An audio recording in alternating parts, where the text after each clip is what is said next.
प्रश्न आया है तो आप लोगों को भी मेरा कहना है, धार्मिक कार्यों में और किसी के मरने पर कभी बुलाने का इंतजार नहीं करना, नहीं तो तुम्हारा विनाश निश्चित है। धार्मिक कार्य हो, मंदिर का कार्य हो, पंच कल्याणक हो, विधान हो, साधुओं के चतुर्मास हो, शादियों का गमनागमन हो, महोत्सव मनाने का, महावीर जन, इन कार्यक्रमों में ये यदि सोचता है मुझे किसी ने बुलाई नहीं, मैं बिना बुलाए कैसे आऊं? जो कमेटी काम कर रही है उसको निमंत्रण आना चाहिए। काय का? पंचकल्याण का? हाँ, पंचकल्याण कमेटी बुलाए तो पहुंच जाऊंगा। काय का? चतुर्मास का? चतुर्मास कमेटी बुलाए तो पहुंच जाऊंगा। यदि ऐसा परिणाम तुम्हारा आ गया है तो ऐसा निकृष्ट कर्म का बंध होगा कि तुम्हारा बेटा भी तुम्हारा सम्मान नहीं करेगा, क्योंकि तुमने सम्मान कहाँ चाहा है? धर्म कार्य में कोई बुलाए या नहीं बुलाए, बिना बुलाए शामिल होना चाहिए। चाहे अध्यक्ष तुम्हारा दुश्मन क्यों ना हो, चाहे भली वो पंचकल्याणक विधान तुम्हारे दुश्मन के द्वारा क्यों ना किया जा रहा हो। सुन रहे हो ना? रिपीट कर रहा हूं। जो कार्यक्रम आपका धार्मिक हो रहा है उस कार्यक्रम का अध्यक्ष तुम्हारा दुश्मन है, बहुत कट्टर दुश्मन है। पंचकल्याणक विधान पूजा जो कर रहा है वो करने वाला भी तुम्हारा दुश्मन है। तब भी मैं अपने भक्तों से कहना चाहूंगा, ऐसे स्थान पर भी बुलावे का इंतजार मत करना, बिना बुलाए पहुंचो। क्योंकि किसका कार्यक्रम हो रहा है, कौन कर रहा है, ये महत्वपूर्ण नहीं है। पूजा किसकी हो रही है, कौन कर रहा है, महत्वपूर्ण नहीं। पंचकल्याण किसका हो रहा है, कौन कर रहा है, ये महत्वपूर्ण नहीं। चतुर्मास किसका हो रहा है? भरत चक्रवर्ती जब मालूम चला कि अधीनस्थ राजा के हार हुए, चक्रवर्ती किसी के दरवाजे नहीं जाता,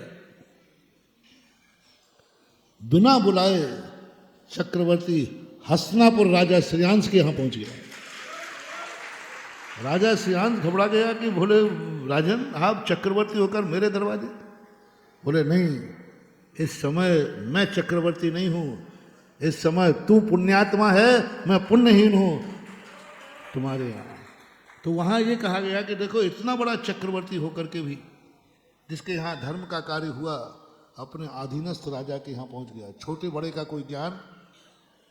सुतवन के यहां भी किसी के महाराज का हार हो रहा है, मैं तो नहीं जाऊंगा वहां, वो उस घर में हार हुआ, मैं तो उस घर में कदम नहीं रखूंगा। गलती मत करना महानुभाव। सवाल उस दुश्मन का नहीं है, सवाल तुम्हारे गुरु महाराज के आहार का है। इसलिए कभी भी हो, कोई भी देव शायद गुरु के निमित्त का 100 योजन तक, 100 योजन कह रहा हूं, 100 किलोमीटर मान लो, 100 किलोमीटर तक भी यदि देव शायद गुरु का कार्यक्रम है, चाहे पंचकर्मा हो, चाहे विधान हो, चाहे चातुर्मास हो, चाहे मुनियों का गमनागमन हो, तो भी बिना सब कार्य छोड़कर, बिना निमंत्रण के उसमें जो शामिल होते हैं, एक दिन उनका 3 लोग सम्मान करते हैं। 3 लोग का सम्मान करता है हर व्यक्ति। देखो कौन बनता है स्वधर्मेंद्र, छोटा होकर के भी सारे देवता उसकी आदर करते हैं। कौन करता है? किसी, देखो सारी दुनिया में पूजा होती है। जिन्होंने कभी जिंदगी में ये नियम लिया था, मैं धार्मिक कार्य में कभी बुलावे का इंतजार नहीं करूंगा, धार्मिक कार्य है मैं बिना बुलाए जाऊंगा। जयपुर के अंदर एक बार एक पंडित जी थे, उनको किसी ने कहा कि भाई अच्छे अच्छे प्रवचन हो रहा है, आप भी सुनो, और कोई गलत बोले तो जवाब दो। तो उन्होंने कहा कि महाराज कोई हमें बुलाने तो आ जाए, कोई हमें एक व्यक्ति बुलाने तो आ जाए तो मैं चला जाऊं। कमेटी वाले आए, बोले महाराज जी बहुत बड़े प्रकांड विद्वान है, एकांतवादी थे, महाराज जी हम बुलाने जा रहे हैं हम लोग। मैंने कहा भूल के मत चले जाना, भूल के मत चले जाना। यदि बुलाने से जो पंडित आवे, बुलाने से जो व्यक्ति आवे, ऐसे व्यक्तियों से हमारी सभा को अपवित्र मत करो। और मैं उसका हित नहीं करना चाहता हूं, यदि बुलाने के बाद वो आए तो नियम से वो नीच गोत्र में जन्म लेगा। तो भली कैसा भी हो, मैं तो नहीं चाहूंगा ये। धार्मिक कार्य में कभी भी बोल, सारे दुनिया के लोगों के लिए बहुत बड़ा मोटिवेशन दे रहा हूं।